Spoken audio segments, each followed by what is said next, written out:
Tapi sekarang inilah terburuk selama sejarah umat Islam. Dia berkeyakinan sampai kapanpun perang di Yaman itu enggak akan selesai.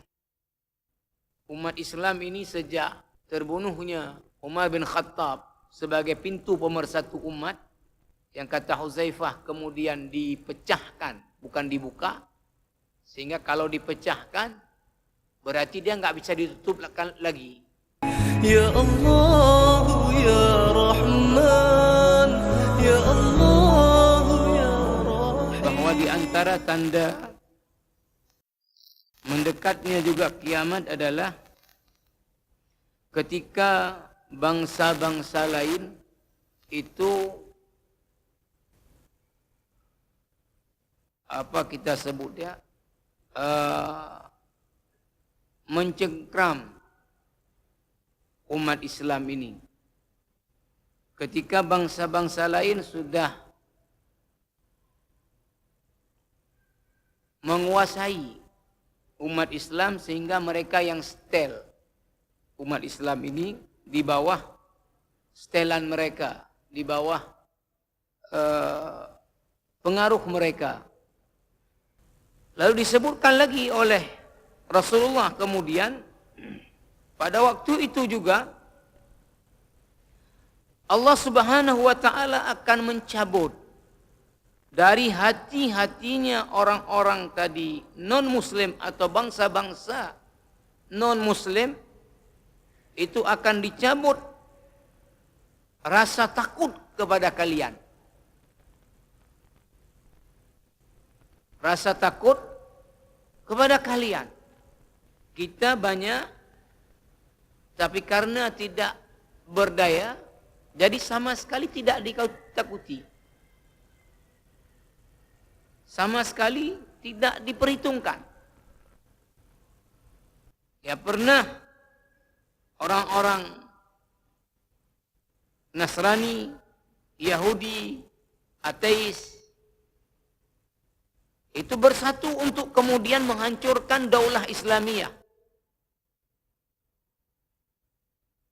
Turki Utsmani. Thumma jazza'u ad-diyara allati kanat tahkumuha. Kemudian wilayah daulah Islamiyah tadi diobrak-abrik. Yang dulu di bawah semuanya daulah Islamiyah, kemudian diobrak-abrik oleh kekuatan ini.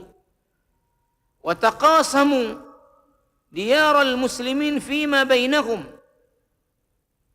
Kemudian mereka bagilah wilayah-wilayah dulu di bawah daulah Islamiyah ini untuk kemudian mereka jajah. Ini sekarang sedikit beliau tulis di sini. As-sirru fi hadza at-tada'i. Apa rahasia kita ini jumlahnya banyak, tapi kita kemudian tidak berdaya. Dan kita tadi dicabik-cabik dan kemudian diletak di bawah setelan mereka. Apa penyebabnya kok bisa seperti itu? Ini yang beliau sebut as-sirru fi hadza at-tada'i. Kata beliau, berpegang teguhnya umat Islam dengan agamanya dan bersatunya umat Islam ini menjadi benteng.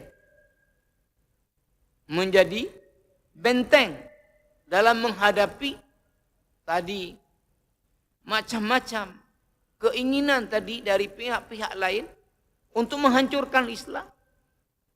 Maka bentengnya ada di al-i'tisam bihablillah, yang itu artinya adalah bidinillah. Umat Islam ini berpegang teguh dengan ajaran agamanya. Artinya agama, mohon maaf, kalau bahasa orangnya apa namanya ini, bahasa-bahasa orang-orang ilmiah sering dikatakan dengan istilah dogma. Artinya apa?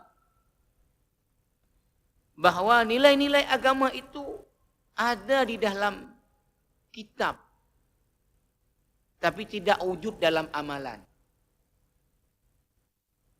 Ini yang dimaksud dengan tidak berpegangnya umat dengan nilai-nilai agama. Kemudian persatuan umat Islam ini menjadi benteng. Setelah memang mereka berpegang teguh dengan agama, artinya agama ini hidup dalam seluruh aspek kehidupannya. Kemudian umat Islam ini bersatu. Ini menjadi benteng. Bagaimanapun sebetulnya strategi bangsa-bangsa lain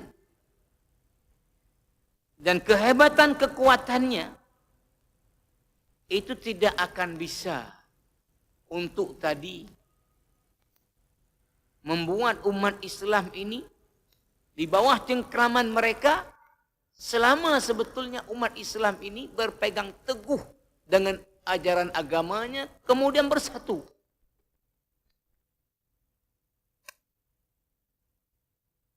Maka beliau melanjutkan lagi di bawah ini, wa wadih minal hadithi, ada hadis panjang yang beliau sebutkan tentang pentingnya persatuan umat Islam ini, kan kalau bersatu tidak akan mampu untuk kemudian dicengkram oleh yang lain-lain. Dalam hadis riwayat Muslim dalam sahihnya, yang saya tidak baca karena panjang, anna wihdatal ummati ismah laha min a'daiha, bahwa persatuan umat ini itu menjadi benteng dalam menghadapi musuh-musuhnya. Maka beliau mengatakan, wa waqa'at al-furqatu wal ikhtisamu fima bainaha sallallahu alaiha a'da'aha. Ketika yang terjadi malah sebaliknya, wa waqa'at al-furqah, terjadi perpecahan, perselisihan, wal ikhtisam, perkelahian, pertikaian, peperangan fima bainaha, sesama umat Islam. Sallallahu alaiha a'da'aha, maka ketika itulah umat Islam ini akan diletakkan oleh Allah di bawah cengkraman bangsa-bangsa lain. Beliau kemudian mengatakan lagi, wa tilka natijatun hatmiyatun, ini adalah konsekuensi pasti. Kenapa ini konsekuensi pasti? Umat Islam akan cengkram oleh bangsa-bangsa lain, karena kekuatan umat Islam yang ada dalam kondisi seperti ini itu diarahkan bukan menghadapi musuh, tetapi untuk kemudian menghancurkan sesama. Saya mungkin sudah juga beberapa kali saya sebut bahwa ini tentu waktu beliau tulis ini tidak seburuk sekarang ini yang luar biasa.